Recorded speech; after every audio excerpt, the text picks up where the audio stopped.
Good morning dear students. मैं Amit Dwivedi, BBS inter college Shivkuti Allahabad. बच्चों, आज पुनः मैं क्लास 9th के लिए साइंस विषय के बायोलॉजी भाग में उपस्थित हूँ और पिछले टॉपिक में जो मैंने पढ़ाया था उसी टॉपिक को आगे बढ़ाते हुए हम चर्चा करेंगे।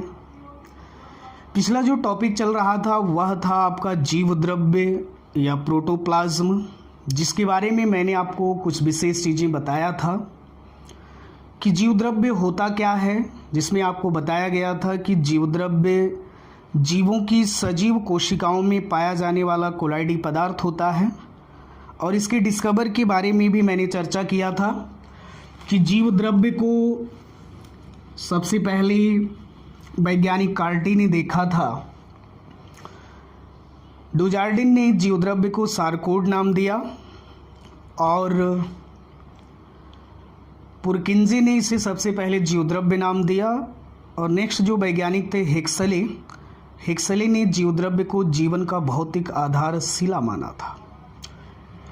तो उसी टॉपिक को आगे बढ़ाते हुए नेक्स्ट जो बात आपकी आती है वह है जीव द्रव्य के भौतिक गुण। जीव द्रव्य के भौतिक गुण। जीव द्रव्य के जो भौतिक गुण हैं, यानी इसका जो फिजिकल प्रॉपर्टीज है, फिजिकल प्रॉपर्टीज ऑफ प्रोटोप्लाज्म, इस पर हम चर्चा करेंगे। जीव द्रव्य के भौतिक गुण क्या हैं, जीव द्रव्य कैसा दिखता है, आइए एक एक करके हम इस पर चर्चा करते हैं। तो जीव द्रव्य के निम्नलिखित भौतिक गुण होते हैं। सबसे पहली जो बात यहाँ पर आती है, जो जीव द्रव्य है यह लसलसा। कैसा? लसलसा। लसलसा यानी चिपचिपा, लसलसा। अर्ध तरल, पूरी तरीके से लिक्विड फॉर्म में भी नहीं होता है, अर्ध तरल। रंगहीन, जेली जैसा पदार्थ होता है, जेली जैसा पदार्थ होता है। ये पहली प्रॉपर्टीज है। यह लसलसा होता है, अर्ध तरल होता है, पूर्ण रूप से लिक्विड फॉर्म में भी नहीं होता है, और कलर्डलेस होता है, इसका कोई विशेष कलर नहीं होता है। और कैसे होता है? जेली जैसे। जैसे जैम और जेली आपने खाया होगा, सुना होगा, तो यह विशेष रूप से जेली जैसा पदार्थ होता है। दूसरी जो बात आती है, यह कार्बनिक, अकार्बनिक यौगिकों तथा गैसों का जल में घोल होता है। यह कार्बनिक, अकार्बनिक यौगिकों तथा गैसों का जल में क्या होता है? घोल होता है। तीसरी जो बात आती है इसकी फिजिकल प्रॉपर्टीज में, वह है जीव द्रव्य दानेदार, जालिकावत, दानेदार, जालिकावत तथा कणिकामय होता है। कणिकामय होता है और यही कारण है कि जीव द्रव्य कैसा होता है, लचीला होता है। यही कारण है कि जीव द्रव्य कैसा होता है, लचीला होता है। ध्यान दीजिए, तो यह लसलसा अर्धतरल रंगहीन जेली जैसा पदार्थ यह कार्बनिक अकार्बनिक यौगिकों तथा गैसों का जल में घोल होता है। जीव द्रव्य दानेदार जलिकावत तथा कणिका में होता है। ये तो हुई बात बेटा physical properties of protoplasm. Next जो बात आती है, मैंने पिछले टर्न पर आपको बताया था कि जीव द्रव्य में या जीव द्रव्य का जो निर्माण है वह कार्बनिक और अकार्बनिक पदार्थों द्वारा होता है। तो यहाँ पर हम चर्चा करेंगे जीव द्रव्य के कार्बनिक पदार्थ। जीव द्रव्य के कार्बनिक पदार्थ। जीव द्रव्य के कार्बनिक पदार्थ में यानी ऑर्गेनिक सब्सटेंस ऑफ प्रोटोप्लाज्म, जीव द्रव्य के कार्बनिक पदार्थ में सबसे पहली जो बात यहाँ पर आती है वह है कार्बोहाइड्रेट्स। कार्बोहाइड्रेट्स, दूसरी प्रोटीन, तीसरी जो बात आती है वह फैट्स है, वसा है। चौथी जो बात आती है वह है न्यूक्लिक अम्ल। न्यूक्लिक अम्ल या न्यूक्लिक एसिड इसको कहते हैं। और पांचवी जो बात यहाँ पर है इसके कार्बनिक पदार्थ में वह है नियामक पदार्थ या इसको कहते हैं रेगुलेटरी सब्सटेंस। विशेष रूप से ये आपका कार्बोहाइड्रेट्स है। कार्बोहाइड्रेट्स, दूसरा यहाँ पर है प्रोटीन।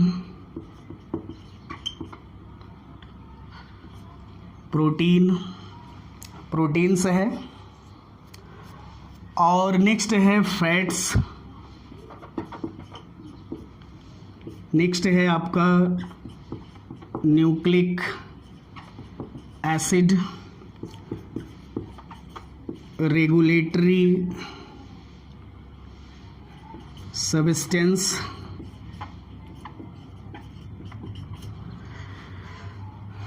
तो जीव द्रव्य के जो कार्बनिक पदार्थ हैं उसमें विशेष रूप से कार्बोहाइड्रेट, प्रोटीन, वसा, न्यूक्लिक एसिड यानी न्यूक्लिक अम्ल और नियामक पदार्थ, ये सारे आपके जीव द्रव्य के कार्बनिक पदार्थ में आते हैं। और यहीं पर आप देख लीजिए जीव द्रव्य के अकार्बनिक पदार्थ। जीव द्रव्य के अकार्बनिक पदार्थ, तो जीव द्रव्य के अकार्बनिक पदार्थ में विशेष रूप से आपके एक तो जल यहाँ पर है, दूसरा खनिज लवण है, जल है और खनिज लवण है। जीव द्रव्य के अकार्बनिक पदार्थ में क्या क्या है, जल है, खनिज लवण है और क्या है आपकी, तो ये मुख्य रूप से हैं, जल है और क्या है, खनिज लवण है। ये जीव द्रव्य के क्या होते हैं, अकार्बनिक पदार्थ हैं। तो आइए बच्चों एक एक करके हम चर्चा करते हैं कि जीव द्रव्य के कार्बनिक पदार्थ में क्या हैं। तो जीव द्रव्य के कार्बनिक पदार्थ में सबसे पहली जो बात आती है वह है कार्बोहाइड्रेट। कार्बोहाइड्रेट्स, सबसे पहले हम इस पर चर्चा करते हैं। कार्बोहाइड्रेट्स, ध्यान दीजिएगा बेटा। कार्बोहाइड्रेट्स एक प्रकार का ऊर्जा प्रदान करने वाला जटिल कार्बनिक पदार्थ होता है। कार्बोहाइड्रेट्स एक प्रकार का ऊर्जा प्रदान करने वाला जटिल कार्बनिक पदार्थ होता है। इसका जो संयोजन है कॉम्बिनेशन, इसका जो संयोजन है वह कार्बन, हाइड्रोजन और ऑक्सीजन द्वारा होता है। कार्बन द्वारा, हाइड्रोजन द्वारा और ऑक्सीजन द्वारा होता है। तो कार्बन, हाइड्रोजन और ऑक्सीजन, इनका जो अनुपात होता है इसके संयोजन में, वह होता है 1:2:1 होता है। कहने का मतलब कि कार्बन की प्रतिशत मात्रा 1 होगी तो हाइड्रोजन की 2 होगी, और हाइड्रोजन की 2 होगी तो ऑक्सीजन की 1 होगी। तो इसका जो संयोजन है वो कार्बन, हाइड्रोजन और ऑक्सीजन द्वारा होता है, और ये तीनों कार्बन, हाइड्रोजन और ऑक्सीजन क्रमशः 1:2:1 के अनुपात में संयुक्त होते हैं। कार्बोहाइड्रेट्स जो होता है बेटा, ये एक प्रकार से शरीर में ऊर्जा प्रदान करने का कार्य करता है। शरीर में किसका कार्य करता है? विशेष रूप से ऊर्जा प्रदान करने का कार्य करता है। तो कार्बोहाइड्रेट्स शर्करा के बहुलक होते हैं, शर्करा के पॉलीमर होते हैं, यानी शर्करा के अणुओं से बने होते हैं, शर्करा के बहुलक होते हैं। और शर्करा के अणुओं के आधार पर कार्बोहाइड्रेट्स की 3 श्रेणियां हैं। कार्बोहाइड्रेट्स की कितनी श्रेणियां हैं? 3 श्रेणियां हैं। एक आपका है मोनोसैकेराइड, दूसरा है आपका डाइसैकेराइड, इसको ऑलिगोसैकेराइड भी कहते हैं, और तीसरा यहाँ पर है पॉलीसैकेराइड। तीसरा क्या है? पॉलीसैकेराइड। तो शर्करा के अणुओं के आधार पर, किसके आधार पर? शर्करा के अणुओं के आधार पर कार्बोहाइड्रेट्स की कितनी श्रेणियां हैं? 3 श्रेणियां। मोनोसैकेराइड, डाइसैकेराइड या ऑलिगोसैकेराइड, और तीसरा पॉलीसैकेराइड। तो सबसे पहले यहाँ पर बेटा हम चर्चा करेंगे ये मोनोसैकेराइड। मोनोसैकेराइड जो होता है यह एक प्रकार का सरल कार्बोहाइड्रेट्स होता है। क्या होता है? सरल कार्बोहाइड्रेट्स होता है। जैसे शब्द से स्पष्ट है, मोनो का अर्थ होता है बेटा एक। मोनो का अर्थ क्या होता है? एक होता है। तो मोनोसैकेराइड का जो निर्माण है, इसके निर्माण में शर्करा के एक अणु भाग लेते हैं। इसके निर्माण में शर्करा के कितने अणु? एक अणु भाग लेते हैं। मोनोसैकेराइड के निर्माण में शर्करा के एक अणु भाग लेते हैं। यह स्वाद में मीठा, स्वाद में कैसा होता है? मीठा प्लस जल में घुलनशील होता है। जल में क्या होता है बेटा? घुलनशील होता है। स्वाद में मीठा और जल में घुलनशील। फॉर एग्जाम्पल यहाँ पर देखेंगे, जैसे C6H12O6, ये है बेटा ग्लूकोज। इसको क्या कहते हैं? ये है आपका ग्लूकोज है। तो यहाँ पर संयोजन भी आप समझ सकते हैं। जैसे यहाँ पर मैंने बताया था कि कार्बन अगर 1 है तो हाइड्रोजन 2 होगा, और अगर हाइड्रोजन 2 है तो ऑक्सीजन क्या होगा? 1 होगा। तो यहाँ पर देखिए कार्बन कितना है? 6 है, और इसका जस्ट डबल क्या है? हाइड्रोजन है, और हाइड्रोजन का जस्ट हाफ क्या है? ऑक्सीजन है। तो ये आपका क्या है? ग्लूकोज है। और ग्लूकोज कैसा होता है? स्वाद में मीठा होता है, और ग्लूकोज को जल में डालिए तो जल में क्या होता है? वह घुल जाता है। तो ये आपका हुआ मोनोसैकेराइड। इसी परिप्रेक्ष्य में दूसरा आपका आता है डाइसैकेराइड। डाई का अर्थ होता है बेटा 2। तो इसके निर्माण में शर्करा के कम से कम कितने अणु? 2 अणु भाग लेते हैं। कम से कम 2 अणु और अधिक से अधिक 9 अणु। कम से कम 2 और अधिक से अधिक 9 अणु भाग लेते हैं। तो डाइसैकेराइड यह भी आपका सरल कार्बोहाइड्रेट्स होता है। कैसा कार्बोहाइड्रेट? डाइसैकेराइड भी सरल कार्बोहाइड्रेट्स, ठीक है। और इसकी भी प्रॉपर्टी जो मोनोसैकेराइड की होती है वही सेम प्रॉपर्टी इसकी भी होती है। तो डाइसैकेराइड भी स्वाद में मीठा होता है, ठीक है, और जल में क्या होता है? घुलनशील होता है।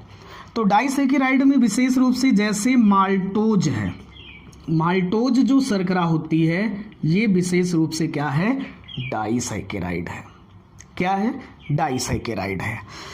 नेक्स्ट जो बात आती है पॉलीसैकेराइड। पॉलीसैकेराइड जो होता है बेटा ये जटिल कार्बोहाइड्रेट्स होता है। कैसा कार्बोहाइड्रेट्स, जटिल। ये दोनों आपके सरल होंगे और ये तीसरा क्या होगा, जटिल होता है। कैसा होता है बेटा, ये जटिल कार्बोहाइड्रेट्स होता है। इसके निर्माण में शर्करा के कम से कम, इसके निर्माण में शर्करा के कम से कम 10 अणु और अधिक से अधिक हजारों अणु श्रृंखलाबद्ध रूप में, अधिक से अधिक हजारों अणु श्रृंखलाबद्ध रूप में क्या होते हैं, जुड़े होते हैं। यह कैसा होता है, इसकी प्रॉपर्टी क्या है, यह स्वादहीन होता है, इसमें किसी भी प्रकार का स्वाद नहीं होता है, प्लस यह जल में आघूलनशील होता है। जल में कैसा होता है, आघूलनशील होता है, जल में घुलता नहीं है। जैसे बेटा यहाँ पर जो इसका एग्जाम्पल आता है वह है मंड। मंड या जिसको आप स्टार्च कहते हैं, मंड हो गया। और आपने सेल में पढ़ा था सेलुलोज, तो सेलुलोज भी आपका क्या है, मैंने वहाँ बताया था कि जटिल कार्बोहाइड्रेट्स होता है। क्या होता है, जटिल कार्बोहाइड्रेट। तो मंड हो गया, सेलुलोज हो गया, उसके बाद हेमी सेलुलोज हो गया, हेमी सेलुलोज। तो ये सभी आपके विशेष रूप से क्या होते हैं, पॉलीसैकेराइड होते हैं, जल में आघूलनशील होते हैं। फॉर एग्जांपल जैसे और भी देख सकते हैं, जैसे चावल की जो माड़ है, पहले चावल भगोनी में बनाया जाता था, अब तो कुकर में बनता है तो माड़ नहीं निकलती है। तो माड़ जो निकलती है अगर आप उसको जल में डालते हैं तो वो कभी भी घुलता नहीं है। जल में अगर आप डालते हैं तो वो कभी भी घुलता नहीं है। क्यों नहीं घुलता है, क्योंकि वो कैसा है, पॉलीसैकेराइड है। कैसा है, पॉलीसैकेराइड होता है और पॉलीसैकेराइड जल में आघूलनशील होता है। और आपने अगर माड़ को खाया होगा कभी तो आपने देखा होगा कि उसमें किसी भी प्रकार का स्वाद नहीं होता है। तो जीवद्रव्य के कार्बनिक पदार्थ में सबसे पहला आपका था कार्बोहाइड्रेट्स। दूसरी जो बात आती है बेटा वो है प्रोटीन। दूसरी जो बात आती है वह है आपका प्रोटीन। दूसरी जो बात है वह है प्रोटीन। प्रोटीन भी एक प्रकार से यह जटिल कार्बनिक पदार्थ है। कैसा कार्बनिक पदार्थ, जटिल कार्बनिक पदार्थ। इसका जो संयोजन होता है कार्बन, हाइड्रोजन, ऑक्सीजन व नाइट्रोजन द्वारा होता है। इसका जो संयोजन है, कॉम्बिनेशन है विशेष रूप से, वह कार्बन, हाइड्रोजन, ऑक्सीजन व नाइट्रोजन द्वारा होता है। तो प्रोटीन सामान्य रूप से इसको कहते हैं, यह अमीनो अम्लों का बहुलक होता है। अमीनो अम्लों का बहुलक होता है। किसका बहुलक, अमीनो अम्लों का बहुलक होता है। और 20 टाइप्स, 20 प्रकार के अमीनो अम्ल, 20 प्रकार के अमीनो अम्ल मिलकर, 20 प्रकार के अमीनो अम्ल मिलकर किसका निर्माण करते हैं, प्रोटीन का। किसका निर्माण करते हैं, प्रोटीन का। ये 20 प्रकार के मिलते कहाँ से हैं, देखिए बेटा 10 प्रकार के तो भोजन से मिल जाते हैं, जो कुछ हम खाते हैं वहाँ से मिल जाते हैं। और 10 प्रकार का जो अमीनो अम्ल है वह शरीर में स्वयं बनते हैं। शरीर में क्या होते हैं, स्वयं बनते हैं। तो 20 प्रकार के अमीनो अम्ल मिलकर किसका निर्माण करते हैं, प्रोटीन का निर्माण करते हैं। प्रोटीन के जो कार्य हैं बेटा ये शरीर में वृद्धि और विकास के लिए आवश्यक होता है। शरीर की ऊतकों, कोशिकाओं की वृद्धि के लिए आवश्यक होता है, वृद्धि और विकास के लिए। कहने का मतलब कि प्रोटीन शरीर में टूट फूट कोशिकाओं की मरम्मत करने का कार्य करता है। नेक्स्ट इसी में जो बात आती है आपकी प्रोटीन के बाद, नेक्स्ट जो बात है वह है तीसरी, जो इसका कार्बनिक पदार्थ है वह है वसा, या जिसको आप फैट्स कहते हैं। तो वसा, इसे संचित ऊर्जा विशेष रूप से, यानी चर्बी युक्त तैलीय पदार्थ को वसा कहते हैं। चर्बी युक्त तैलीय पदार्थ को क्या कहते हैं, वसा कहते हैं। यह भी जटिल कार्बनिक पदार्थ होता है। इसका जो संयोजन है कार्बन, हाइड्रोजन और ऑक्सीजन द्वारा होता है, लेकिन इसमें कार्बोहाइड्रेट की अपेक्षा इसमें ऑक्सीजन की जो प्रतिशत मात्रा है ये कम होती है।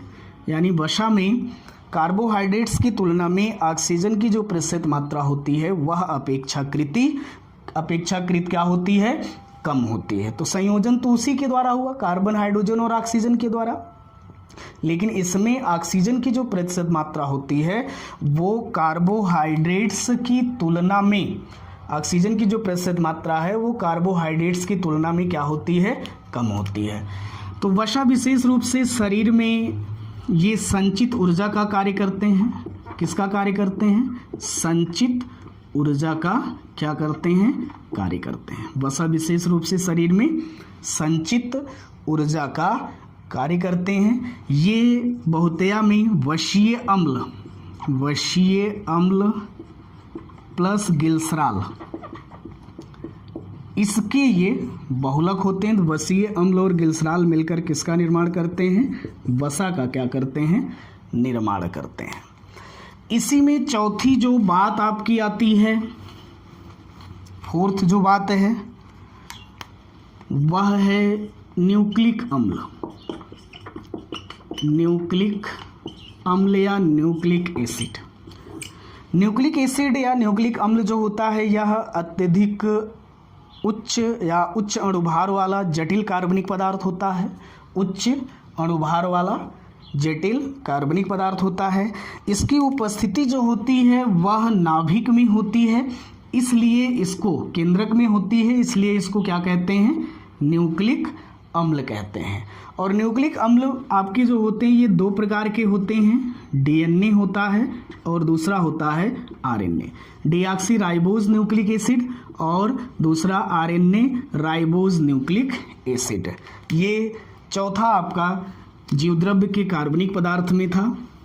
पांचवी जो बात आती है वह है नियामक पदार्थ। नियामक पदार्थ या जिसको आप कहते हैं रेगुलेटरी सब्सटेंस। नियामक पदार्थ जीवों के शरीर में कुछ अन्य जटिल कार्बनिक पदार्थ होते हैं जो जीवों की उपापचयी क्रियाओं का संचालन और नियमन करते हैं। उनमें से विशेष रूप से जैसे विटामिन्स हैं, विटामिन्स, इसके अतिरिक्त जैसे हार्मोन्स हैं, हार्मोन्स, विटामिन्स, हार्मोन्स, और इसी में आता है श्वसन रंजक। श्वसन रंजक रिस्पायरेटरी पिगमेंट्स। तो श्वसन रंजक, विटामिन्स और हार्मोन्स, इनके द्वारा जीवों की विभिन्न प्रकार की उपापचयी क्रियाएं संचालित होती हैं और ये भी विशेष रूप से जीव द्रव्य के नियामक या रेगुलेटरी सब्सटेंस कहलाते हैं।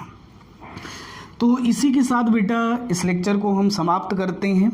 नेक्स्ट वीडियो में थोड़ा बहुत आपको चर्चा करेंगे जीव द्रव्य के अकार्बनिक पदार्थों के बारे में। जैसा कि मैं बता चुका हूँ, जल, खनिज, लवण, ये विशेष रूप से जीव द्रव्य के अकार्बनिक पदार्थ होते हैं। तब तक के लिए थैंक यू, धन्यवाद।